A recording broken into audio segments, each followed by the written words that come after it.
അതിനുവേണ്ടി മാത്രമാണ് ഞാൻ ഇനി ജീവിക്കുന്നത്. കാരണം 1 തെസ്സലോനിക്കർ 5:10 വചനം പറയുന്നുണ്ട്, യേശു മരിച്ചത് തന്നെ നമ്മളെ അവൻ്റെ കൂടെ ഉറക്കത്തിലും ഉണർവിലും അവനോടൊന്ന് ജീവിക്കാൻ വേണ്ടിയാണ്. അപ്പം ഇനി ആ ഒരവസ്ഥയിലായിരിക്കണം നമ്മുടെ ജീവിതങ്ങൾ മുഴുവൻ മുന്നോട്ട് പോകുന്നത്. എത്രത്തോളം ആത്മാവെന്ന് പറയും, പരിശുദ്ധാത്മാവിനെ നമ്മൾ നിറച്ച് സ്വീകരിച്ചു കഴിഞ്ഞാൽ നമ്മുടെ ഈ പ്രശ്നങ്ങളിലേക്ക് നമ്മൾ നോക്കുകയില്ല. പരിശുദ്ധാത്മാവ് എത്രത്തോളം നമ്മളെ നിറഞ്ഞു കവിയുന്നോ നമ്മുടെ പ്രതിസന്ധിയൊക്കെ അത് നല്ലതായിരുന്നു നമുക്ക് മനസ്സിലാക്കാൻ പറ്റും. കാരണം ഞാൻ ഒരുപാട് പ്രതികൂലങ്ങളോടെ കടന്നുപോയി, ഇത്തിരി പ്രതികൂല സാഹചര്യങ്ങളോടെ ഞാൻ കടന്നുപോയി. അന്നൊന്നും എനിക്ക് അറിയത്തില്ല എന്തിനു വേണ്ടിയായിരുന്നു. ഞാൻ പലപ്പോഴും പരാതി പറഞ്ഞു, എന്തിനു വേണ്ടി ഇങ്ങനെ ഒരു ജീവിതം. പക്ഷെ അതെല്ലാം എൻ്റെ നന്മയ്ക്ക് വേണ്ടി എൻ്റെ ദൈവം അത് കരുതി കൂട്ടി എന്നെ ആ അവസ്ഥയിലൂടെ കൊണ്ടു നടന്നതാണ്. കാരണം ആ അവസ്ഥയിലൂടെ ഞാൻ കടന്നു പോയാലേ ഇതിൽ വലിയ പ്രശ്നം വന്നാൽ ഞാൻ പിടിച്ചു നിൽക്കുമെന്ന് എൻ്റെ നല്ല ദൈവത്തിന് അറിയാമായിരുന്നു. അതുകൊണ്ട് തന്നെ ഞാൻ ഉറച്ചു നിന്നു. ഞാൻ യാദൃശ്യ ബ്രദറിനെ കണ്ടുമുട്ടിയതാണ്. 2010 കാലഘട്ടത്തിൽ ഞാനൊരു ധ്യാന സ്ഥലത്തിൽ വെച്ച് ബ്രദറിനെ കണ്ടുമുട്ടിയതാണ്. അന്ന് ബ്രദർ എന്നോട് പറഞ്ഞ കാര്യങ്ങൾ മുഴുവൻ ദൈവാത്മാവിനെ പ്രചോദനമായി എല്ലാം പറഞ്ഞ കാര്യങ്ങൾ മുഴുവൻ അക്ഷരാർത്ഥത്തിൽ എൻ്റെ ജീവിതത്തിൽ സംഭവിക്കാതിരിക്കുന്നു. കാരണം ഞാൻ ഈ മേഖല കടന്നു പോകണമെന്ന് ദൈവഹിതമായിരുന്നു. പക്ഷെ ഞാൻ അത് തിരുത്തി മാറ്റാൻ വേണ്ടി ഇതെന്തിനു വേണ്ടിയായി, എനിക്ക് മാത്രമേ ഈ കഷ്ടപ്പാട് എന്തിനു വേണ്ടി ഞാൻ ചിന്തിച്ചു. പക്ഷെ ആ കഷ്ടപ്പാടിലൂടെ കടന്നു പോകുന്നത് ആ പ്രതികൂലങ്ങൾ എൻ്റെ നേരെ വന്നതുകൊണ്ട് അതിന് വലിയ പ്രതികൂലത്തെ പിടിച്ചു നിൽക്കണം എന്നുള്ള ആ കഴിവ് എനിക്ക് എൻ്റെ ദൈവം തന്നു. അത്രത്തോളം പ്രതിസന്ധി മേഖലയായിരുന്നു.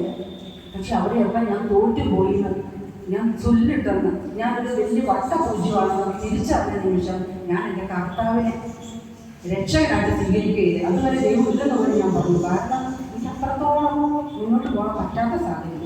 പക്ഷെ അവിടെ ഞാൻ ദൈവത്തെ തിരിച്ചറിഞ്ഞ് എൻ്റെ ദൈവമേ എനിക്ക് നീ മാത്രം മതിയെന്ന് എന്ന് പറഞ്ഞാൽ അന്ന് മുതൽ ഞാൻ ആ രക്ഷയുടെ വഴി കണ്ടുപിടിച്ചു. അവിടെ എനിക്ക് പിന്നോട്ട് നോക്കേണ്ടി വന്നില്ല. കാരണം എനിക്ക് വിശ്വാസമില്ലാതെ എനിക്ക് എൻ്റെ വിശ്വാസം ആഴപ്പെടാൻ വേണ്ടി എൻ്റെ ദൈവം എൻ്റെ ജീവിതത്തിൽ ഒരുപാട് പ്രവർത്തിച്ചു. അതെല്ലാം എനിക്ക് ചൂണ്ടിക്കാണിക്കാൻ മാത്രമുണ്ട്. ഓരോ വർഷവും എനിക്ക് വേണ്ടി ദൈവം പ്രവർത്തിച്ചത് ചൂണ്ടിക്കാണിക്കാൻ മാത്രം. കാരണം എൻ്റെ വിശ്വാസം വളരേണ്ടത് എൻ്റെ ദൈവത്തിൻ്റെ ആവശ്യമുണ്ട്. അതുകൊണ്ട് എന്നെ പിടിച്ചു നിർത്തി. തോറ്റു പോകാമായ ഒരുപാട് സന്ദർഭങ്ങൾ ബ്രദർ ഒരിക്കൽ എന്നോട് ചോദിച്ചു, നീ ഇത്രത്തോളം പിടിച്ചു നിന്നല്ലോ, ഇത്രയും ഈ പ്രശ്നങ്ങളുടെ നടുവിൽ നീ ആത്മഹത്യ ചെയ്യാതെ പിടിച്ചു നിന്നല്ലോ. പക്ഷെ ആത്മഹത്യ ചെയ്യേണ്ട ഒത്തിരി സന്ദർഭം എൻ്റെ മുമ്പിൽ കൊണ്ടു. അവിടെയൊക്കെ ഞാൻ അതിനകത്ത് പ്രയത്നിച്ചു. പക്ഷേ വേണ്ട ഉള്ളിൻ്റെ ഉള്ളിൽ ആ സ്വരം അതെങ്ങനെ എനിക്ക് വന്നെന്ന് എനിക്ക് ഇപ്പോഴും അറിയില്ല. ഞാൻ അതിനെ മറികടക്കുകയില്ല. പക്ഷെ അവിടെ നിന്നല്ല എൻ്റെ ദൈവം എന്നെ സ്നേഹിക്കുന്നുണ്ടെന്ന് തിരിച്ചറിഞ്ഞു. ദൈവത്തെ സ്നേഹിക്കുന്നവർക്ക് അവരുടെ പദ്ധതി അനുസരിച്ച് വിളിക്കപ്പെട്ടവർക്ക് അവിടുന്ന് സകലവും നന്മയ്ക്കായി പരിണമിപ്പിക്കും. റോമാക്കാരൻ 28 പ്രിയപ്പെട്ടവരെ, നമ്മുടെ ദൈവം സ്നേഹമാണ്. അത് നമ്മൾ തിരിച്ചറിഞ്ഞാൽ മതി. Hallelujah, hallelujah. ഉച്ചത്തിൽ പറഞ്ഞേ ഹല്ലേലൂയ. യേശുവേ നന്ദി, യേശുവേ സ്തുതി, യേശുവേ സ്തുതി. അങ്ങനെ ദൈവത്തിന് നമ്മൾ എപ്പോഴും മഹത്വം കൊടുക്കുന്ന ഒരു വ്യക്തിയായി മാറുമ്പോൾ നമുക്ക് നോക്കുമ്പോഴെല്ലാം ദൈവം നമ്മുടെ കൂടെ നടന്ന് നമുക്ക് വേണ്ടി പ്രവർത്തിക്കുന്ന നമുക്ക് അത്ഭുതകരമായ ആ വിടുതൽ നമുക്ക് തിരിച്ചറിയാൻ സാധിക്കും. കാരണം നമ്മുടെ ഹൃദയം മുഴുവൻ നമ്മൾ നിറച്ചു വെച്ചിരിക്കുക, ലോകവ്യഗ്രത കൊണ്ട് നമ്മൾ നിറച്ചു വെച്ചിരിക്കുക. ഇതെല്ലാം നമ്മുടെ ഹൃദയത്തിൽ നിന്ന് പാട മുഴുവൻ ഒഴുകിക്കളഞ്ഞുകൊണ്ട് നമ്മൾ ദൈവത്തിൻ്റെ കൃപയ്ക്ക് വേണ്ടി നമ്മുടെ ഹൃദയത്തെ ഒന്ന് ഒരുക്കുമ്പോൾ നമ്മുടെ ദൈവം ഇടപെടും. കാനായിലെ കല്യാണം വീട്ടിൽ നമുക്ക് കാണാൻ പറ്റും.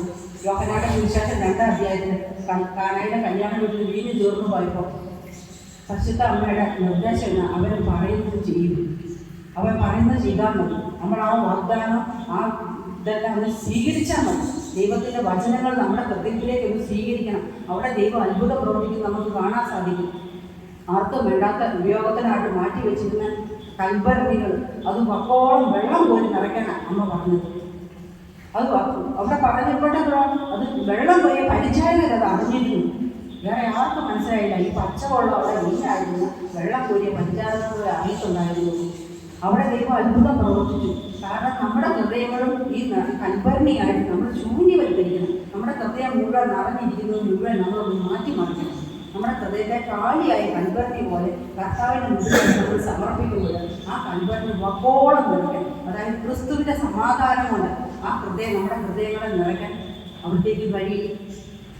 ക്രിസ്തുവിൻ്റെ സമാധാനം നിങ്ങളുടെ ഹൃദയങ്ങളെ നിറയ്ക്കട്ടെ.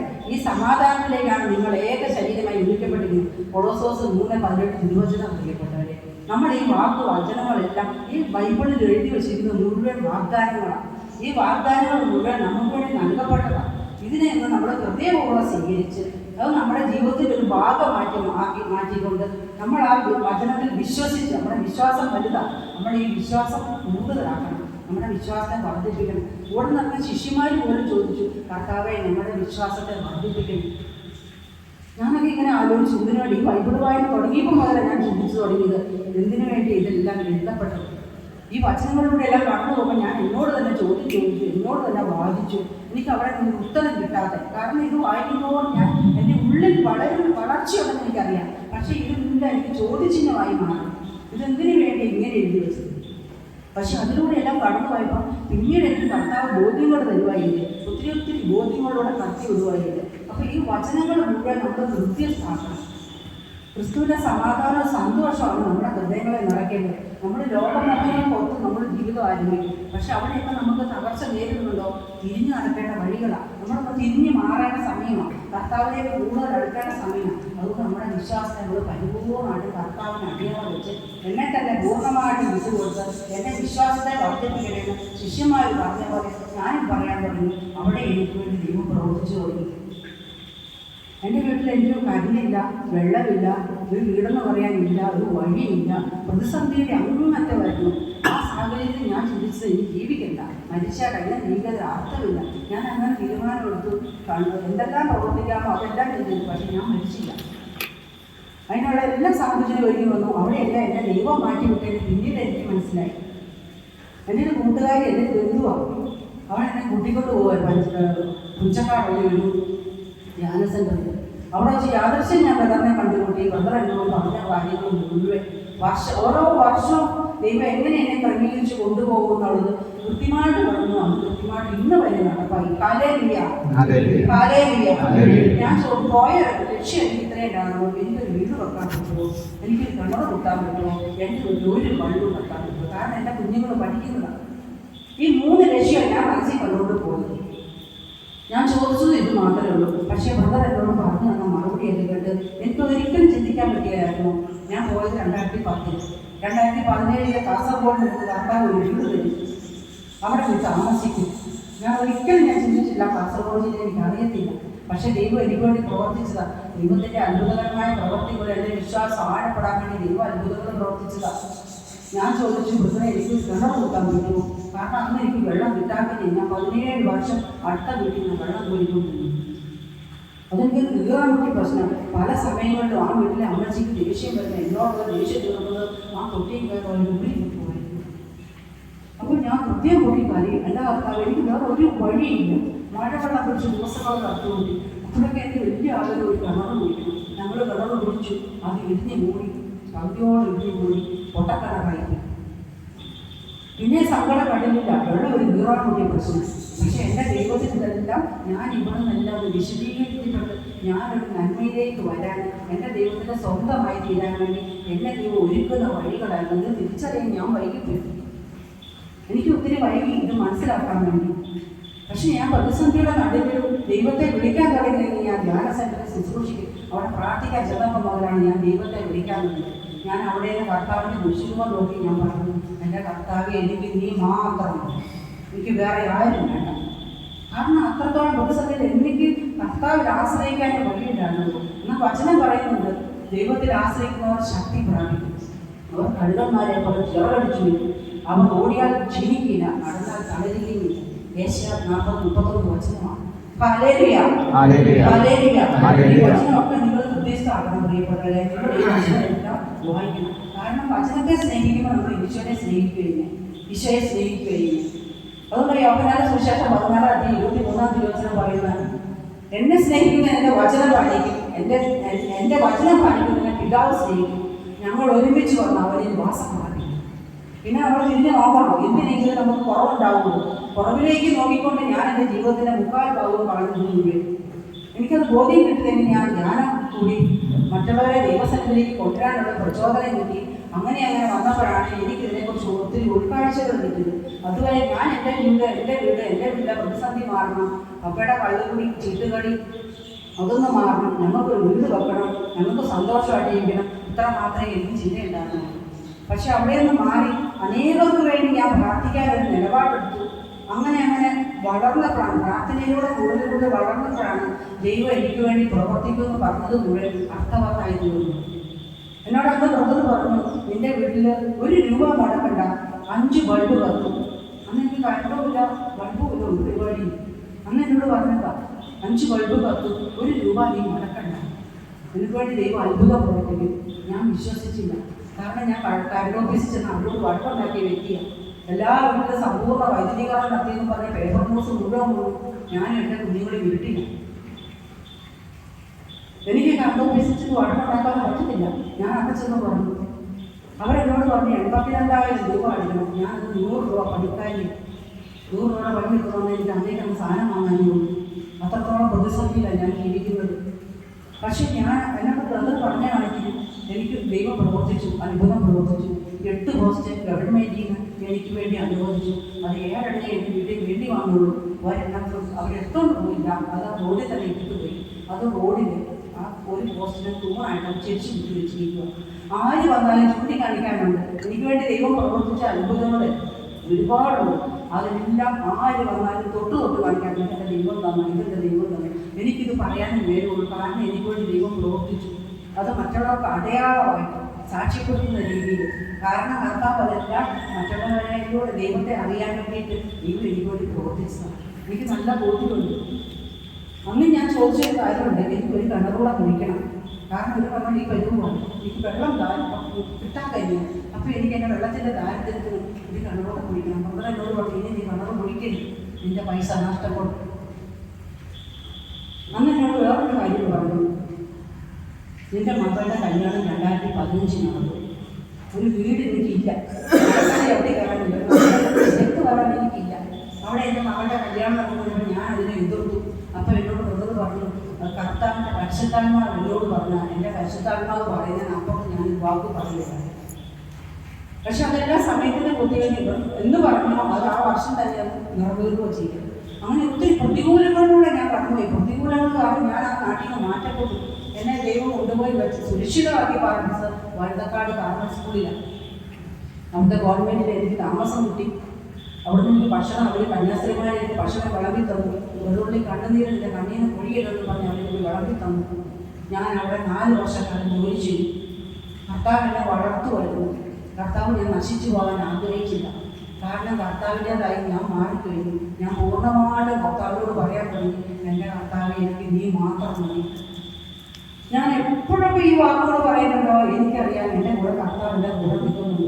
ഓരോ കാലം മുന്നോട്ട് പോകുമ്പോഴും ഞാൻ പറയും, എൻ്റെ ഈശോയെ ഞാൻ നിന്നെ സ്നേഹിക്കും. ഞാൻ ഇപ്പോഴും പറയുന്ന ഒരു വാക്കാണ്. ശ്വാസം ആഞ്ഞെടുത്താൽ പറയും, കർത്താവെ എൻ്റെ ശ്വാസം നിനക്ക് വേണ്ടി. അത്രത്തോളം പറയാൻ മാത്രം കൃപയാ ദൈവം എൻ്റെ വഴി മാറ്റി കിട്ടും. എൻ്റെ ദൈവം ഒരുപാട് അത്ഭുതങ്ങൾ പ്രവർത്തിച്ചു. എനിക്ക് വേണ്ടി നിലകൊണ്ടു. ഏത് പ്രതിസന്ധി വന്നാലും അതിനെ കവർ ചെയ്യാനുള്ള, തരണം ചെയ്യാനുള്ള പവർ എനിക്ക് തന്നു. ആ നാട്ടിൽ എന്നെ എത്രത്തോളം അപമാനിക്കാവോ, എത്രത്തോളം എന്നെ സൽപ്പേര് കളയാവോ, എൻ്റെ കൂടെ നിന്നവർ, എൻ്റെ കൂടെ കടന്ന് ഉറങ്ങി എൻ്റെ പ്രിയപ്പെട്ട ഭർത്താവ്, അങ്ങനെ ഒത്തിരി പേര് എനിക്ക് എതിര് നിന്നു. നാട്ടിൽ കൂടെ വേണ്ടതും വേണ്ടാത്തത് കള്ളു കുടിച്ച് വെളിവ് കണ്ടപ്പോൾ പാടി നടന്നു. അത് നാട്ടുകാരൊക്കെ ഓർത്ത് നേരാണ്. അറിയാത്ത ഒരേ ഒരു വ്യക്തി ഞാൻ മാത്രം. ഞാൻ പുറത്തിറങ്ങുമ്പോൾ ഓരോരുത്തർ എന്നോട് പറയാൻ തുടങ്ങി, എടി നിന്നെക്കുറിച്ച് ഇതൊക്കെ മോശം പറയുന്നു. ഞാൻ കർത്താവിൻ്റെ മുമ്പിൽ എനിക്ക് ആൾക്കാരെ മാത്രമേ ആശ്രയിക്കാറുള്ളൂ. എവിടെയെല്ലാം പള്ളി പോയിരിക്കാവോ ആശ്രയിക്കാൻ പറ്റുമോ ഞാൻ ആ കുരിശുരൂപത്തെ നോക്കി കണ്ണീരൊഴുക്കി. എന്തിനു വേണ്ടിയാ എന്നെ തല്ലി തകർത്ത എനിക്കറിയത്തില്ല. എൻ്റെ ജീവിതം എന്തിനു വേണ്ടി ഇവരിങ്ങനെ പാഴാക്കി. ഒരിക്കൽ ഞാൻ ബ്രദറിനോട് പുഞ്ചക്കാട് ഞാൻ 3.5 വർഷം ശുശ്രൂഷ ചെയ്തു. ആ ധ്യാന സെൻറ്ററിൽ ഞാൻ 3.5 വർഷം ശുശ്രൂഷ ചെയ്തു. ആദ്യം ഞാൻ ബ്രദറിനോട് ചോദിച്ചു ഒറ്റ കാര്യമുള്ളൂ, ബ്രദറെ എന്തിനു വേണ്ടിയാ എന്നെ ഇങ്ങനെ ശിക്ഷിക്കുന്നു? ദൈവം ഉണ്ടെന്ന് എനിക്കറിയാം. ദൈവം എന്തിനാ എന്നെ ഇങ്ങനെ ശിക്ഷിക്കുന്നത്? എനിക്ക് എന്തിനു വേണ്ടി? എൻ്റെ ചുറ്റുവട്ടത്തിൽ അത് ഒരുപാട് പേര് ജീവിക്കുന്ന സന്തോഷമായിട്ട്, എനിക്ക് മാത്രം ഈ പ്രതിസന്ധി എന്തിനു വേണ്ടിയാണ്? അപ്പം ബ്രദർ എന്നോട് സത്യം പറഞ്ഞു. പക്ഷേ അതെനിക്ക് ഉൾക്കൊള്ളാൻ പറ്റാത്തൊരു സത്യമായിരുന്നു. കർത്താവിൻ്റെ പരിശുദ്ധാത്മാവ് നിന്നിലുണ്ട്. നീ അനേകരെ ദൈവത്തിലേക്ക് അടിച്ചു. ഇത് പിശാചിനറിയാം. അപ്പം നിന്നെ ഇല്ലായ്മ ചെയ്യണമെന്നും നീ എങ്ങനെയും കെട്ടിത്തൂങ്ങി ചാടണമെന്നും തിന്മയുടെ അവതാരം ഓർക്കുന്നു. അവിടെ നീ പിടിച്ചു നിന്ന് ഇത്രത്തോളം നീ ജീവിച്ചത് ദൈവാനുഗ്രഹം. ദൈവം നിന്നെ കരുതിക്കൊണ്ടാണ് നീ ആത്മഹത്യ ചെയ്യാതെ രക്ഷപ്പെട്ടത്. ഞാൻ അതോടുകൂടി എനിക്ക് ആ സത്യം തിരിച്ചറിഞ്ഞപ്പോൾ ഞാൻ പരാതി നോക്കി. അതുവരെ ഞാൻ പരാതിയായിരുന്നു. വീട്ടിൽ ഇല്ലായ്മയെക്കുറിച്ച് ഞാൻ പറയാം. വീട്ടിൽ തന്നെ പോകുന്നത് പുറത്തൊരു മനുഷ്യനോട് പറയുകയാണ്. എൻ്റെ അയൽപക്കത്തുകാർക്ക് പോലും അറിയത്തില്ല എൻ്റെ വീട്ടിൽ ഇങ്ങനെ പ്രശ്നങ്ങളുള്ളത്. എൻ്റെ കുഞ്ഞുങ്ങളോട് ഞാൻ പറഞ്ഞു വെച്ചു, ആരോടും ഒന്നും പറയരുത്. കാരണം എൻ്റെ മക്കൾ ആരോടും പറഞ്ഞിട്ടില്ല. ഞാൻ പറഞ്ഞു കൊടുത്ത ഒറ്റ വാക്കുള്ളൂ, ഇന്നലെ നാളെ മക്കൾ നന്നാവും, ഒരു കുറ്റം ആരോടും പറയരുത്. പക്ഷെ ഞാൻ എത്രത്തോളം ഒതുങ്ങും അത്രത്തോളം എന്നെ മറ്റുള്ളവരുടെ മുമ്പിൽ കുറവാക്കി. പക്ഷെ അതൊരു സത്യം ഞാൻ തിരിച്ചറിഞ്ഞപ്പോൾ എൻ്റെ പരാതി പറച്ചിൽ നിർത്തി. ഞാൻ എത്രത്തോളം വെറുപ്പോടെ വീക്ഷിച്ചോ അത്രത്തോളം ഞാൻ സ്നേഹിക്കാൻ തീരുമാനിച്ചു. ഓരോ വ്യക്തികളും എനിക്കെതിരെ പറഞ്ഞവർ, എൻ്റെ ഇല്ലായ്മയെ നോക്കി എന്നെ വിമർശിച്ചവർ, എൻ്റെ കഷ്ടതയിൽ എൻ്റെ കൂടെ നിൽക്കാതെ എനിക്ക് വേണ്ടിയിട്ട് വളരെ മോശമെന്ന് പറഞ്ഞു ഇവരെയൊക്കെ ഞാൻ വെറുത്തും മാറ്റി നിർത്തില്ല. ഒരു തരത്തിൽ എനിക്ക് ഉൾക്കൊള്ളാൻ പറ്റില്ല. ബ്രദറിനോട് പറഞ്ഞു തന്നു, എത്രത്തോളം അവർ കൊടുത്തോ അത്രത്തോളം നീ അവരെ സ്നേഹിക്കും. നിന്റെ പ്രശ്നത്തിലേക്ക് നീ നോക്കണ്ട, അത് കർത്താവിന് വിട്ടുകൊടുക്കുക. നീ അവനെ നന്നാക്കാൻ നോക്കണ്ട. കർത്താവിൻ്റെ കാഴ്ചകളിൽ അവനെ വെച്ചു കൊടുത്തിട്ട് അതേ പ്രായമുള്ള അത്ര ലക്ഷങ്ങൾ ആൾക്കാർക്ക് വേണ്ടി നീ പ്രാർത്ഥിക്കാൻ പറ്റും. അതൊക്കെ എനിക്ക് പുതിയ ബോധ്യങ്ങളായിരുന്നു. എൻ്റെ വളർച്ച അവിടെ നിന്നായിരുന്നു. എങ്ങനെ പ്രാർത്ഥിക്കണമെന്ന് എനിക്കറിയത്തില്ല. എങ്ങനെ പ്രാർത്ഥിക്കണം, എങ്ങനെ ഇരിക്കണം, ദൈവസന്നിധിയിൽ എങ്ങനെ ഇരിക്കണം, ഇതൊന്നും എനിക്കറിയില്ലായിരുന്നു. എങ്ങനെ പ്രാർത്ഥിക്കണം എൻ്റെ ദൈവം ആ കൂടാരത്തിൽ എന്നെ പഠിപ്പിച്ചു. കൂലിപ്പണി എടുക്കാൻ പോകുന്നുണ്ടെങ്കിൽ കിട്ടുന്ന പൈസയിൽ ഞാൻ ഒരുവിധം മാറ്റി വെക്കും. എൻ്റെ കൂടെ ധ്യാനസന്നിധിയിലേക്ക് ആൾക്കാരെ ഓരോരുത്തരോരോരുത്തരെ കുട്ടികൾ വരാൻ പറ്റി. ഒത്തിരി മനുഷ്യനെ അങ്ങനെ എൻ്റെ നാട്ടിലുള്ള ഏറെക്കുറെ എല്ലാ വീടുകളിലും ഓരോരുത്തരെ ഞാൻ ഓരോ പറഞ്ഞു എത്തിച്ചു. പക്ഷേ എനിക്കെതിരെ വിമർശിച്ച 2-3 വ്യക്തികളെ ഞാൻ നിരന്തര പ്രയത്നത്താലെ അവിടെ കൊണ്ടുവന്നു. ഞാൻ അവിടെ എന്ത് ശുശ്രൂഷ ചെയ്യുന്നതിന് അവർ കണ്ട് ബോധ്യപ്പെട്ടുപോയി. ഹല്ലേലൂയ. യേശുവേ മഹത്വം. അച്ഛനെ പറഞ്ഞേ ഹല്ലേലൂയ. യേശുവേ നന്ദി. അപ്പോൾ വന്നതെല്ലാം നല്ലതിന്, വരാനിരിക്കുന്നത് നല്ലതിന്. ആ ഒരു ബോധ്യം എൻ്റെ ഉള്ളിൽ കിട്ടിയപ്പോൾ ഞാൻ എന്നെ തന്നെ മറന്നു, എൻ്റെ കഷ്ടത മറന്നു, എൻ്റെ വീട്ടിലെ കുറവിലേക്ക് ഞാൻ നോക്കിയില്ല. ഉണ്ടായിരുന്ന ഒരു വീടും കൂടെ എനിക്ക് ഇല്ലാത്തൊരവസ്ഥയിലേക്ക് വന്നു. പ്രാർത്ഥനയിലൊക്കെ ഒത്തിരി ഞാൻ വളർന്നു. പ്രാർത്ഥനയിൽ കൂടുതൽ പ്രാർത്ഥിക്കുന്ന പ്രചോദനം കിട്ടി. എങ്ങനെ പ്രാർത്ഥിച്ചാൽ കർത്താവ് കേൾക്കുന്നുള്ളൊരു ബോധ്യം വന്നപ്പോൾ മുതൽ ഞാൻ ഓരോ സ്വപ്നങ്ങളൊക്കെ കാണാൻ തുടങ്ങി. ഞാൻ ആ കൂടാരത്തിൽ നിന്ന് ഒരു പ്രാവശ്യം ദർശനമാണെന്ന് എനിക്ക് അറിയത്തില്ലായിരുന്നു. ഞാൻ എൻ്റെ കൺമുമ്പിൽ പെട്ടെന്നൊരു കാഴ്ച കണ്ടു. അതൊരു സെക്കൻഡ് കൊണ്ട് എൻ്റെ കൺമുമ്പിൽ കൂടെ കടന്നുപോയി. ഒരു വലിയ കയ്യാളത്തെ കുടുംബം വീഴുന്നു. അതിൻ്റെ ദേഹത്തേക്ക് വീഴാതിരിക്കാൻ വേണ്ടി ഞാൻ ഓടി മാറി. അവിടെ ഒന്നും കണ്ടില്ല. മരുഭൂമി പോലെ കുറെ മൺകൂല മാത്രമേ ഞാൻ കണ്ടുള്ളൂ. ഒന്നും കാണാത്ത തിരിഞ്ഞു നോക്കിയപ്പോൾ എൻ്റെ പുറകിലൊരു തൊട്ടാവാഴ്ചയിൽ പൂവിട്ടുണ്ട്. അത് വലിയ തൊട്ടാവാഴ്ചയിൽ ഒറ്റ പൂവേ ഉള്ളൂ. അതിങ്ങനെ വലിയ പൂ ഇങ്ങനെ കാറ്റ് കാണുള്ളൂ. എൻ്റെ സമാധാനമുണ്ട്. കാരണം ഞാനിത് ഉറങ്ങുമല്ലെന്ന് എനിക്ക് നല്ല ബോധ്യമുണ്ട്. അതുകൊണ്ട് തന്നെ ഞാനിങ്ങനെ ഭയത്തോടെ ഇരുന്നു. അവിടുത്തെ ശുശ്രൂഷ കഴിഞ്ഞ് ബ്രദർ പുറത്തിറങ്ങി വന്നപ്പോൾ ഞാൻ ആ ഊട്ടുശാലയുടെ ഭാഗത്ത് നിന്ന് ചോദിച്ചു, ബ്രദറെ ഞാൻ ഇങ്ങനെ രംഗം കണ്ടു, അതെന്നാന്ന് എനിക്ക് മനസ്സിലായില്ല. ബ്രദർ അന്ന് എന്നോട് പറഞ്ഞു, നീ കെട്ടിപ്പൊട്ടിയ എല്ലാ സ്വപ്നങ്ങളും ആ കയ്യാലൊക്കെ തൂർന്ന് വീഴുന്ന പോലെ വീണോണ്ടിരിക്കുക. പക്ഷെ അവിടെ ഭയക്കണ്ട. ഏത് മരുഭൂമിയുടെ അവസ്ഥയിലൂടെ കർത്താവ് കടത്തി വിട്ടാലും ആ കൊട്ടാവാഴ്ചയിൽ പൂവിട്ട് നിൽക്കുന്ന പോലെ കർത്താവിൻ്റെ ഉള്ളം നീ പരിപാലിക്കും. അതിൻ്റെ വ്യാഖ്യാനം പറഞ്ഞു തന്നതാണ്. പിന്നീട് എന്നോട് പറഞ്ഞു, അങ്ങനെ എന്ത് കണ്ടാലും കർത്താവിനോട് ചോദിക്കണം, കർത്താവായി ഉത്തരം പറഞ്ഞു. പക്ഷെ ഞാനിങ്ങനെ ഒത്തിരി കാണുന്നുണ്ട്. പക്ഷെ അതൊന്നും എനിക്ക് വ്യാഖ്യാനം അറിയത്തില്ല. ഞാൻ ചോദിച്ചു ഉത്തരവും കിട്ടുന്നില്ല. അങ്ങനെ പല സന്ദർഭങ്ങളോട് പറഞ്ഞുപോയി. ഒരിക്കലും അവിടുന്ന് ഞങ്ങളെ ശുശ്രൂഷകരെ മൊത്തം തിരുവനന്തപുരം ചുറ്റി കാണിക്കാൻ വേണ്ടി ഒരു ടൂർ പ്രോഗ്രാം ചെയ്തു. ആ ടൂറിന് പോയപ്പോൾ ഞങ്ങളുടെ പ്രാർത്ഥന ഗ്രൂപ്പിൽ കുറേ പേരുണ്ട്. 51 പേരുണ്ടായിരുന്നു. എൻ്റെ അച്ഛനടക്കം 51 പേരുണ്ടായിരുന്നു. ഞങ്ങളിങ്ങനെ തിരുവനന്തപുരം ചുറ്റിക്കറങ്ങി വന്നു. തിരിച്ചു പോരുമ്പോൾ എയർപോർട്ടിൽ വന്ന് കൊച്ചിയിൽ നിന്ന് കോഴിക്കോടേക്ക് അരമണിക്കൂർ വിമാനയാത്രയുണ്ടെന്ന് പറഞ്ഞു. ഞാൻ വളരെ സന്തോഷമായിട്ട് വന്നു. കാരണം വിമാനം കൂടി അടുത്ത് കാണുള്ളൂ. ആ സന്തോഷമോട് മാത്രം ഞാൻ വന്നു. പക്ഷേ എയർപോർട്ടിൽ വന്നിട്ടുണ്ട് എനിക്ക് ആധാർ കാർഡ് ഇല്ല. ഒരു വെള്ളപ്പേപ്പറിൽ നമ്മുടെ പേര് വെച്ചടിച്ച് ഈ ആധാർ കാർഡ് കാണിക്കുമ്പോൾ നമ്മളെ കടത്തി വിടുകയോ ചെയ്യുന്നു. 51 പേരിൽ അതിനകത്ത് നിൽക്കുന്നു. എൻ്റെ ഉള്ളം കാര്യമെന്ന് എനിക്കറിയാം. ഞാൻ കല്ലാണ്ടാവുന്ന കയറി വന്നതൊക്കെ. ബ്രദറിനോട് പറഞ്ഞു, കർത്താവ് ഇടപെട്ടു, ശാന്തമായിട്ട് പോകാൻ പറഞ്ഞു. ഞാനിങ്ങനെ കഴിഞ്ഞിട്ട് വരുമ്പോൾ എൻ്റെ പുറകിൽ ബ്രദർ പ്രാർത്ഥിക്കുന്നത് ഞാൻ കേൾക്കുന്നുണ്ട്, കർത്താവെ അയാൾ ഇവിടെ കാണാൻ ഇടവരുത്തരുത്. ആ വലിയ ഉദ്യോഗസ്ഥൻ്റെ മുമ്പിലേക്ക് വന്നപ്പോൾ എൻ്റെ കണ്ണിൽ ഇട്ട് കയറി. ഞാനൊരു വെള്ളപ്പേപ്പർ മാത്രം കൊടുത്തു. ആ നിമിഷത്തിൽ അടുത്ത് നിന്ന് ഞങ്ങളോട് ഇയാൾ എന്തോ സംസാരിച്ചു, ഇംഗ്ലീഷ് എന്തോ സംസാരിച്ചു. ആ നിമിഷം കൈകൊണ്ട് വെച്ച് പറഞ്ഞു. അങ്ങനെ ഞാൻ പറഞ്ഞു വീട്ടിലെത്തി. ഞാൻ പലരോടും പറഞ്ഞു, ഞാൻ ഒരു രേഖയില്ലാത്ത വിമാനം പോയി. ഒരു മനുഷ്യൻ വിശ്വസിച്ചില്ല. അത്രത്തോളം ദൈവം അത്ഭുതകരമായ രീതിയിൽ എന്നെ ഇടപെടുന്നത്, എനിക്ക് വേണ്ടി പ്രവർത്തിക്കുന്നത് എനിക്ക് അറിയാൻ സാധിച്ചു. അതിനനുസരിച്ച് കൂടുതൽ പ്രാർത്ഥന തുടങ്ങി. ബൈബിൾ മുഴുവൻ കാണാതെ പഠിക്കുന്ന എൻ്റെ ആഗ്രഹമായിരുന്നു. ഞാൻ ബ്രദറിനോട് ഒരിക്കൽ പറഞ്ഞു, ബ്രദറെ എനിക്ക് ബൈബിൾ മുഴുവൻ കാണാതെ പഠിക്കും. എന്നോട് പറഞ്ഞു, നീ പഠിക്കേണ്ട, കർത്താവ് നിന്നെ പഠിപ്പിച്ചോളൂ. ഞാൻ കൂടുതൽ ദൈവത്തിൽ ആശ്രയിച്ചു. എത്ര പേരെ കൊണ്ടുവരാമോ അത്രയും പേരെ വീട്ടിൽ ധ്യാനസഭയിൽ കൊണ്ടുവരാൻ തീരുമാനമെടുത്തു. ഓരോരുത്തരെ കൊണ്ടുവന്നു. എൻ്റെ വീട്ടിലെ പ്രതിസന്ധികൾ കൂടിക്കൊണ്ടിരുന്നു. പക്ഷെ അവിടെയെല്ലാം ഞാൻ ശാന്തമായിട്ടിരുന്നു. കള്ളുകൂടിയെ കൂടി വീട്ടിൽ പ്രശ്നമായി. എന്നെ കൊല്ലുന്ന പ്രഖ്യാപിച്ചു. ഇന്നൊരു ദിവസം കണ്ടാൽ എന്നെ ഞാൻ കൊല്ലിരിക്കും. പക്ഷെ അവിടെയൊക്കെ ഞാൻ എന്നെ ചെയ്യേണ്ടതെന്ന് അറിയില്ല. ദൈവം ഉണ്ടെന്ന് എനിക്കറിയാം. ദൈവത്തെ ഞാൻ പ്രാർത്ഥിക്കുന്നുണ്ട്. പക്ഷെ പ്രശ്നം വരുമ്പോൾ ഞാൻ പദവി പോകും. ഒരിക്കൽ ബ്രദറെപ്പോഴും പറഞ്ഞു, നിന്റെ വീട് എത്രയും പെട്ടെന്ന് പൊളിച്ചു മാറ്റണം. ഞാൻ പൊളിക്കുകയല്ല, കാരണം എനിക്ക് വേറെ കടപ്പാടില്ല. ഞാൻ എൻ്റെ കുടുംബത്തിൽ പോയി ഒരു ദിവസം പോയി നിൽക്കുകയല്ല. ഞാൻ എവിടെ പോയാലും വീട്ടിൽ പ്രശ്നമാണ്. അതുകൊണ്ട് ഞാൻ ഇവിടെയും പോവുകയില്ല. കണ്ണു കുറിച്ച് തനിക്ക് ഒഴിവില്ലാതെ എന്തെല്ലാം കാണിച്ചു കൂട്ടാവോ അതെല്ലാം ചെയ്യും. വേറെ എല്ലാ മനുഷ്യരും വീട് പണിതു. എൻ്റെ വീട്ടിൻ്റെ ഓട് കാറ്റ് വന്ന ആടും. അത്രത്തോളം കട്ടപ്പര, ആ കട്ടപ്പര മുഴുവൻ കാറ്റിട്ടാണ്. ഒരു കല്ലെ ഒരു സ്റ്റെപ്പിൽ കയറി നിൽക്കാൻ പറ്റത്തില്ല. ബ്രദർ പറഞ്ഞ് എത്രയും കടന്ന് പൊളിച്ചു മാറ്റി. ഞാൻ അയലോകത്തിലാണ് ചേട്ടന്മാരെ പറഞ്ഞു, അവർ വന്നിട്ടുണ്ട് മുകളിലോട്ട് നോക്കി പറഞ്ഞു, ഓട് പോട്ടെ, നമുക്ക് ബാക്കി സാധനങ്ങൾ. ഞാൻ പറഞ്ഞു, ഈ ഓട് കളയാതെ കൊടുക്കണം, അതിന് ആവശ്യമൊന്നുമില്ല. ബ്രദർ എന്നോട് പറഞ്ഞിരുന്നു, ഒരു ഷെഡ് വെക്കണം. ആ പച്ച കളയുന്ന സാധനങ്ങൾ കൊണ്ടാൽ ബാക്കി കൂടിയിട്ട് ഒറ്റമുള്ള ഷെഡാക്കി സാധനങ്ങൾ നനയാതെ വെക്കണം. ഞാൻ പെടാപ്പാടുകൊണ്ട് ഒത്തിരി ബുദ്ധിമുട്ടി ഞാൻ അങ്ങനെ ചെയ്യാൻ വേണ്ടിയിട്ട്. പക്ഷെ ആ ഷെഡ് പാടുന്നത് എനിക്ക് സമാധാനമില്ല, കിടക്കാൻ പറ്റില്ല, ഉറങ്ങാൻ പറ്റില്ല. ഞാൻ ബ്രദറിനെ വിളിച്ചു, ബ്രദറെ എനിക്ക് ഉറങ്ങാൻ പറ്റുന്നില്ല, എന്നാ ചെയ്യും? പ്രാർത്ഥിച്ചു തന്നു. എന്നിട്ട് എന്നോട് പറഞ്ഞു, കർത്താവ് എനിക്കൊരു ദൂതനെ വിട്ടത്. ഇന്ന് മുതൽ നിന്റെ കട്ടിലിൽ ഒരു ദൂതനെ കർത്താവ്. ഞാൻ ശാന്തമായി ഉറങ്ങാൻ തുടങ്ങി. പക്ഷെ ഒരു ദിവസം ഞാനൊരു ദുസ്വപ്നം കണ്ടു. എൻ്റെ സമാധാനം പോയി, ഉറക്കം പോയി, എല്ലാം പോയി. ഞാൻ ഇങ്ങനെ വിഷണ്ണമായിട്ടിരിക്കുക. ഞാൻ കണ്ട സ്വപ്നം ഭീകരമായിരുന്നു. ഞാൻ നേരം ഉറക്കം ബ്രദറിനെ വിളിച്ചു, അങ്ങനെ ഞാൻ ഒരു ദുസ്വപ്നം കണ്ടു. അങ്ങനെ ഓരോ സംഭവിക്കുമോ? കാരണം എൻ്റെ വീട് ആ ഷെഡ് കിട്ടി എൻ്റെ കളിപ്പോയി ഇപ്പോൾ തൂങ്ങി നിൽക്കുന്ന ദൈവമാണ് ഞാൻ കണ്ടത്. ഞാൻ ആ കാലിൽ കെട്ടിപ്പിടിച്ച് കരഞ്ഞുകൊണ്ട് വലിച്ച് കടന്നുകൊണ്ടിരിക്കുമ്പോൾ 2 പോലീസുകാർ ഞങ്ങളുടെ വഴിയെ കൂടി വരുന്ന ജനമാണ് ഞാൻ കണ്ടത്. അത് അന്നേരം എന്നോട് പറഞ്ഞു, ഇതിനു മുമ്പ് ഞാൻ കണ്ടതുകൊണ്ടാണ് എന്നോട് ഞാൻ ആ വീട് പൊളിച്ച് കളയാൻ പറഞ്ഞു. അത്രത്തോളം ഞാൻ ഭീകര അവസ്ഥയിലായിരുന്നു.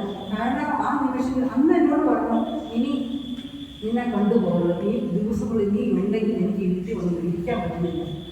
ഞാൻ ചോദിച്ചു, ബ്രദറെ എനിക്ക് എന്തെങ്കിലും കുഴപ്പമുണ്ടോ? എനിക്ക് എന്തെങ്കിലും കുഴപ്പമായിട്ടാണ് ഇങ്ങനെ പറയും. കാരണം മാസത്തിലൊന്നേ ധ്യാനം വരുമ്പോൾ അവിടെ വന്നിരുന്ന പ്രാർത്ഥിക്കുന്ന എനിക്ക് ആകെ ഒരു കോമഡിയുള്ളൂ. അപ്പോൾ പറഞ്ഞ എന്നോട് പറഞ്ഞു, നീ ധൈര്യമായിട്ടിരുന്നു, കർത്താവ് ഇടപെടും, എല്ലാ കാര്യങ്ങളും ദൈവം ക്രമീകരിക്കും.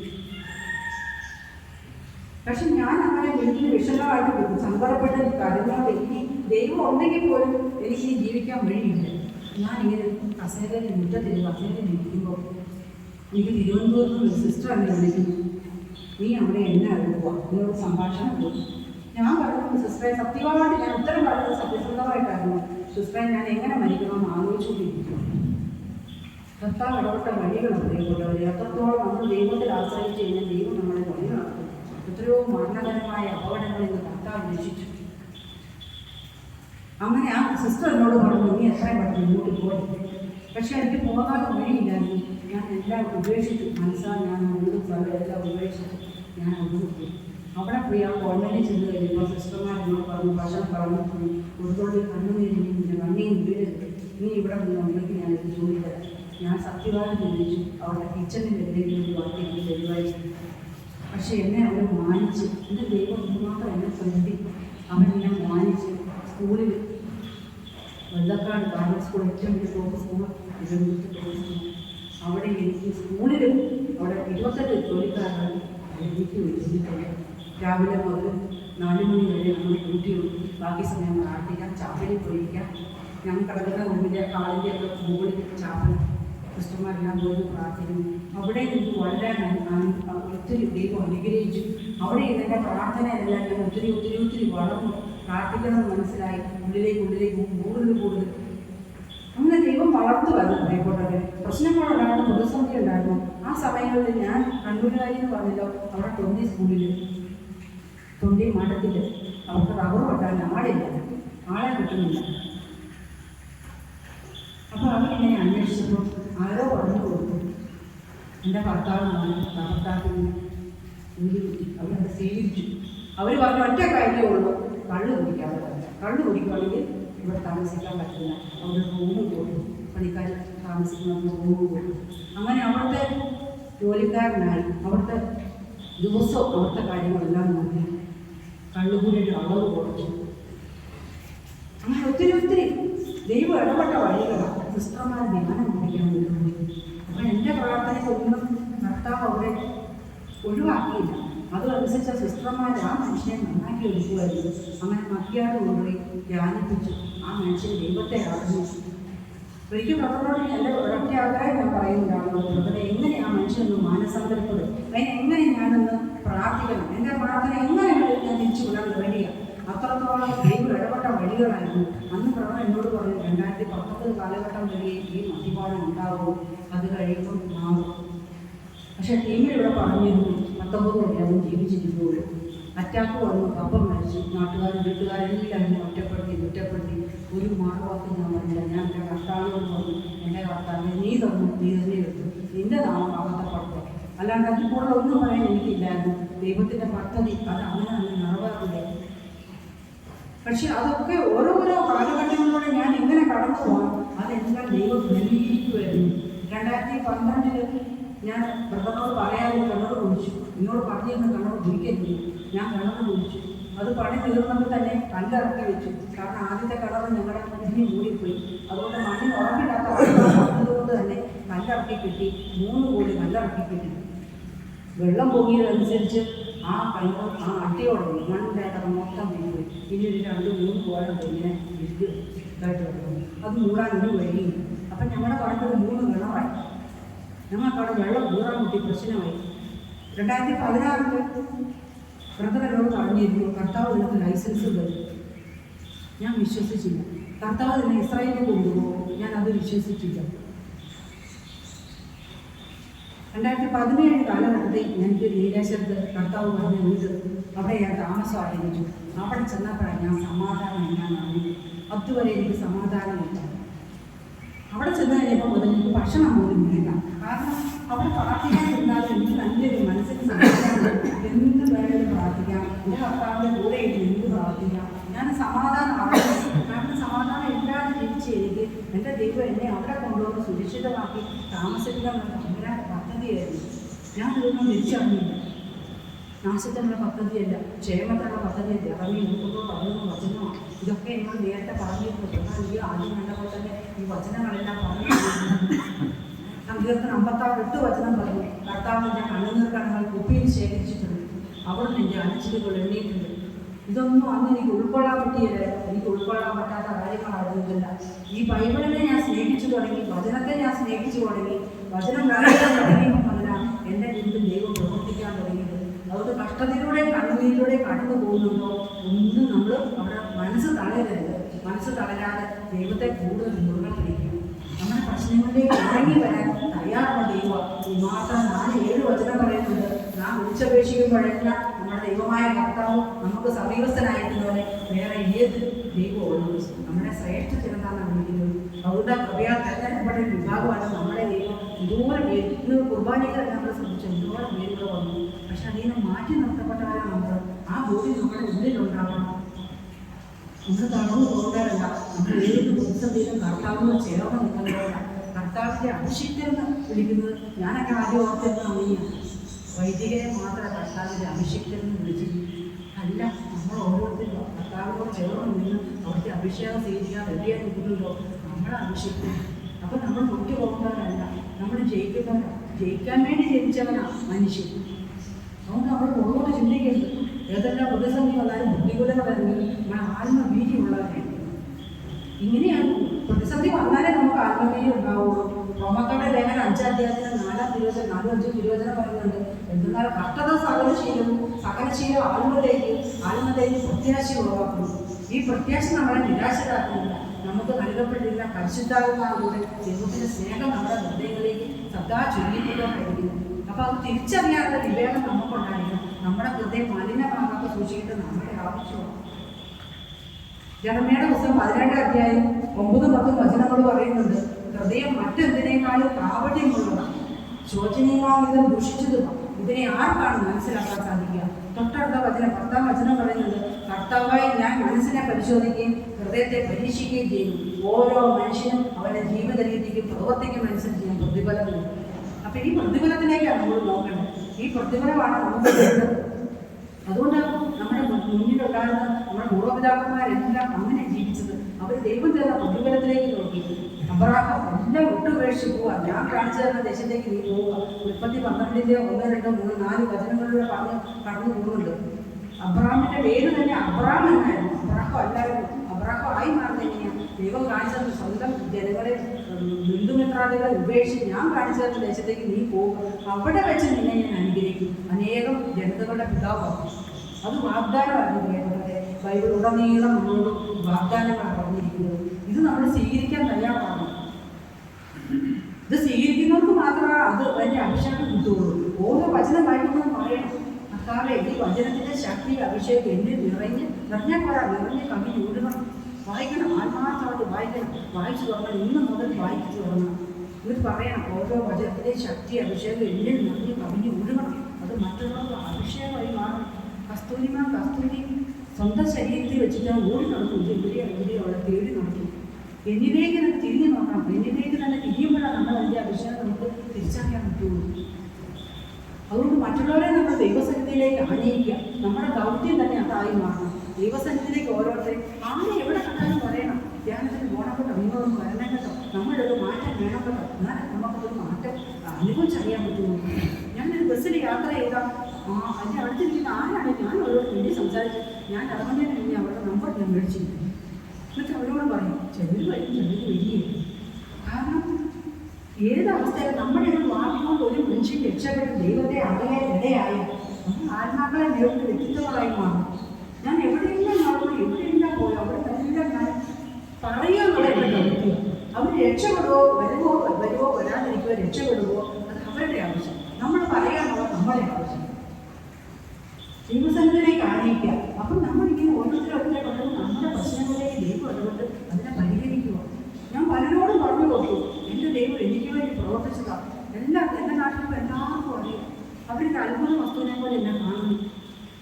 അസൂയുള്ളവരുണ്ട്. അവരായിരുന്നു ഇടയ്ക്കിടയ്ക്ക് കുത്തി ചോദിക്കും, നിങ്ങൾക്ക് എങ്ങനെയായിരിക്കും? എൻ്റെ ദൈവം തന്നാൽ ഞാൻ ചമ്പി കഴിച്ചു പറയും, എൻ്റെ ദൈവം എനിക്ക് വേണ്ടി തന്നതാണ്. അത്രത്തോളം ഒന്നുമില്ലാത്ത അവസ്ഥയിൽ അന്ന് പ്രവർത്തനത്തോട് പറഞ്ഞു, ആ പറമ്പും ആ വീടും ആരും കയറാത്ത വിധം അനാഥമായി കിടക്കും. 50 സെന്റ് സ്ഥലമാണ് നമുക്ക് പറഞ്ഞു. 5 സെന്റിന് 3 സെന്റ് എൻ്റെ പേരിൽ ഒരു രേഖ കിട്ടിയിരുന്നെങ്കിൽ എനിക്ക് പഞ്ചായത്തിൻ്റെ വീട് കിട്ടുമായിരുന്നു. 3 തവണ എനിക്ക് പാസ്സായി. പഞ്ചായത്തുകാരെല്ലാം എൻ്റെ വീട്ടിൽ കയറി വന്നു, മക്കൾ കുഞ്ഞിൻ്റെ നിങ്ങൾക്ക് നിങ്ങളെ വീട് വന്നതാണ് രേഖ റെഡിയാക്കുക. എനിക്ക് വേണ്ടി അത് അനുവദിക്കപ്പെട്ടില്ല. അതെല്ലാം നഷ്ടപ്പെടുമ്പോൾ ഞാൻ ചമ്പ് പൊട്ടിക്കാറില്ല. പക്ഷെ എൻ്റെ ദൈവത്തിൻ്റെ പദ്ധതി അതിന് വലുതായിരുന്നു. ഞാൻ അങ്ങനെ ജീവിക്കാനല്ല ദൈവം ആഗ്രഹിച്ചത്. ദൈവത്തിൻ്റെ പ്ലാനും പദ്ധതിയും അനുസരിച്ച് എൻ്റെ ജീവിതത്തെ ഞാനൊന്ന് നീക്കി വെച്ച് ഞാൻ എന്നിലൊരു വിശദീകരണം നടന്ന് ഞാൻ എൻ്റെ ദൈവത്തിൻ്റെതായി മാറുമ്പോൾ എൻ്റെ ദൈവം ഞാൻ ചോദിക്കാതെ തന്നെ ഞാൻ ആഗ്രഹിക്കുന്നതിൽ പതിന്മടങ്ങ് ചെയ്യാൻ പ്രാപ്തിയുള്ള ദൈവമായിരുന്നു. അതുകൊണ്ട് ഞാൻ ചോദിക്കുന്നതിനും ആഗ്രഹിക്കുന്നതിനും 10 മടങ്ങ് പ്രവർത്തിക്കാൻ ശക്തിയുള്ള ദൈവത്തിൽ നമ്മൾ വിശ്വസിച്ച് ഏറ്റു പറയുന്നു. റോമാക്കാരുടെ ലേഖനം 10-9 പറയുന്നുണ്ട്, യേശു കർത്താവാണെന്ന് അതിലും തുറന്ന് ഏറ്റു പറയുകയും ദൈവം അവനെ മരിച്ചവരിൽ ഉയർപ്പിച്ചു വന്ന് ഹൃദയത്തിൽ വിശ്വസിക്കുകയും ചെയ്താൽ നീ രക്ഷപ്പെടാം. നമ്മൾ രക്ഷപ്പെടാനുള്ള ഏക വഴി യേശുവിനെ കർത്താവായി ഹൃദയത്തിൽ സ്വീകരിച്ച് അതിലും തുറന്ന് ഏറ്റു പറയുന്നു. ഹല്ലേലൂയ. യേശുവേ നന്ദി. യേശുവേ നന്ദി. യേശുവേ സ്തുതി. യേശുവേ സ്തുതി. യേശുവേ ആരാധന. നമ്മൾ വിശ്വസിച്ച് ഏറ്റു പറയുമ്പോൾ നമ്മുടെ ഹൃദയത്തിൽ നീതീകരണം നടക്കും. ദൈവത്തിൻ്റെ നീതീകരണം നടക്കും. നമ്മൾ അതിലും തുറന്ന് ഏറ്റു പറയുമ്പോൾ നമ്മൾ രക്ഷിക്കപ്പെടും. അതുകൊണ്ട് അപ്പസ്തോല പ്രവർത്തനം 16:30 പറഞ്ഞത്, കർത്താവായ യേശുവിൽ വിശ്വസിക്കാൻ നീയും നിന്റെ കുടുംബവും രക്ഷപ്പെടായിരിക്കും. നീ ഒരാൾ വിശ്വസിച്ച് ഏറ്റു പറയുമ്പോൾ നിന്റെ കുടുംബം അനുഗ്രഹിക്കും. എന്നെ അവിടുന്ന് കൊണ്ടുപോയി സമാധാനം അറിയാൻ വേണ്ടി ദൈവം പറഞ്ഞു തന്ന സ്ഥലത്തേക്ക്, എൻ്റെ കർത്താവ് കാണിച്ചു തന്ന സ്ഥലത്തേക്ക് ഞാൻ അവിടെ ചെന്നപ്പോൾ മുതലാണ് ഞാൻ കൂടുതൽ ദൈവകൃപയിൽ വളരാൻ സാധിച്ചത്. എൻ്റെ വീടിൻ്റെ മുമ്പിൽ വലിയ മൈതാനമല്ല കണ്ടെന്ന് പറഞ്ഞാൽ അറിയാം. നെൽവയലാണ് ഒരു നെൽവയലാണ്. ഞാൻ അവിടെ ഒരു ഉത്തരക്കണ്ട പഞ്ചായത്ത് ഞാൻ ഒരിക്കൽ പോയിട്ടുണ്ട്, തിരുവനന്തപുരത്തായിരുന്നു. അത് ഞാൻ ഈ കൊയ്ത ഉള്ള പാടം ഞാനിങ്ങനെ മുന്നോട്ട് നോക്കിയിട്ട് ഞാൻ എൻ്റെ പറഞ്ഞിട്ട് അതിർത്തി ഇരുന്ന കണ്ടത്തിലേക്കാണ്. ഞാനത് മുദ്രിക്കണ്ടമില്ലാത്തതിന് ഞാനൊരു ധ്യാനത്തിനാണ് പോയത്. അണക്കരച്ചൻ്റെ ധ്യാനം അവിടെ മണ്ണ് വഴിയൊക്കെ തള്ളിയത് അതുപോലെ ചെയ്യും. ഞാൻ അത് മുഴുവൻ ജനം ഇരിക്കുന്നത് കണ്ടുകൊണ്ട് ഞാൻ എൻ്റെ മൈതാനത്തിൽ ആ നെൽവയലിൽ ആ അവിടെ മുഴുവൻ കണ്ടത് ജനക്കൂടെ ഉള്ളതാണ്. ഞാൻ എൻ്റെ പറമ്പിക്കൂടെ പറഞ്ഞ സൂക്ഷിച്ചു പറയാം. ഞാൻ എല്ലാ പറയുന്നത് എനിക്കറിയില്ല. പക്ഷെ ഞാൻ കർത്താവിനെ കൂട്ട് വിളിച്ചിട്ട് ഞാൻ എന്നാക്കെ പറയാമോ മുഴുവൻ ആരും കേൾക്കാനില്ല. പക്ഷെ അത്രത്തോളം ദൈവം എൻ്റെ മാറ്റം വരുത്തിയത് എന്നിലൊരു മാറ്റം വരുത്തി ഞാൻ അവിടെ ചെന്ന് കഴിഞ്ഞു. ഒരിക്കൽ ഞാൻ അവിടുന്ന് പ്രബന്ധ പ്രാർത്ഥിക്കാൻ വിളിച്ചത് ആദ്യ വെള്ളിയാഴ്ച. ഞാൻ പ്രബന്ധ 4 മണിയായപ്പോൾ വിളിച്ചു. എന്നോട് വെച്ച് നീ ഒന്നും കഴിച്ചില്ലേ? ഞാൻ പറഞ്ഞില്ല പ്രബന്ധ, എനിക്കൊന്നും വിശന്നില്ല, ഞാൻ ഒന്നും കഴിച്ചില്ല. നീ ഇന്ന് അവിടുന്ന് ഭക്ഷണം കഴിക്കണമെന്നാണ് ദൈവം തീരുമാനിച്ചത്. അന്നേരം എനിക്ക് അങ്ങനെ ഒരു ചിന്ത വരുന്നത്. പിന്നെ ഞാൻ ചോദിക്കാൻ പറയും, എൻ്റെ കർത്താവ് ഇനി ഞാൻ എന്നാ എഴുതണം, ഇനി ഞാൻ ആരെ കാണാം, ഇനി ഞാൻ ആരോട് എഴുതണം, ഞാൻ ഇന്ന് എങ്ങോട്ട് പോകണം, ഓരോന്നും ഞാൻ ചോദിച്ചിട്ട് ചെയ്യാൻ തുടങ്ങി. അതിനനുസരിച്ച് ഒത്തിരി മാറ്റങ്ങൾ ദൈവം പ്രവർത്തിക്കുന്നത് മാത്രം ചെയ്യാനുള്ളൊരു മനസ്സ് എൻ്റെ മനസ്സിനെ ഞാനൊന്ന് പാകപ്പെടുത്താൻ പഠിക്കും. എത്രത്തോളം മാറ്റം എൻ്റെ ഹൃദയത്തിലാണ് വരുന്നത്. ഞാൻ എൻ്റെ വീട് നിന്ന് നന്നാകാൻ വേണ്ടി, എൻ്റെ ഭർത്താവിനൊരു മാറ്റം വരാൻ വേണ്ടി ഞാൻ അവിടെ ശുശ്രൂഷയ്ക്ക് തുടങ്ങിയത്. ശുശ്രൂഷ എന്ന് പറഞ്ഞാൽ എല്ലാം ഉണ്ട്. ഭക്ഷണം നോക്കുമ്പോഴുണ്ട്, ആൾക്കാരെ എല്ലാ ശുചീകരണമുണ്ട്, ഞങ്ങൾക്ക് എല്ലാ ശുശ്രൂഷ അവിടെ ഉണ്ടായിരുന്നു. അപ്പോൾ എൻ്റെ ഏക ലക്ഷ്യം എന്നായിരുന്നു എൻ്റെ ഭർത്താവിനൊരു മാറ്റം. പക്ഷെ ഞാൻ തീരുമാനമെടുത്തു. ബൈബിൾ വായിക്കാൻ തുടങ്ങിയിട്ട് എനിക്ക് ബോധ്യം വന്നു ഞാൻ തന്നെയാണ് മാറുന്നത്. മാറ്റം വരുത്താൻ എന്നില്ല. കാരണം ജോഷുവയുടെ പുസ്തകം 3:5 പറയുന്നത് വചനം എഴുതി വെച്ചിരിക്കുക, നിങ്ങൾ നിങ്ങളെ തന്നെ ശുദ്ധീകരിക്കും, നാളെ നിങ്ങളുടെ ഇടയിൽ ദൈവം അത്ഭുതങ്ങൾ പ്രവർത്തിക്കും. അപ്പം മാറ്റം എന്നില്ല വരുന്നത്. അതുകൊണ്ട് തന്നെ ഞാൻ തീരുമാനമെടുത്തു. പരാതി പറച്ചിൽ നിർത്തി, മറ്റുള്ളവരെ വിധിക്കുന്ന എന്നെ തന്നെ ഞാൻ മാറ്റി. ആരെ കണ്ടാലും കുറ്റം പറയും. കാരണം എൻ്റെ നേരെ നോക്കി വിമർശിക്കുന്നവരെ എനിക്ക് വെറുതെ വിടാൻ പറ്റുള്ളൂ. പക്ഷെ ഞാൻ അതുകൊണ്ട് തീരുമാനമെടുത്തു, ഒരു മനുഷ്യനെ കുറിച്ച് ഇങ്ങനെ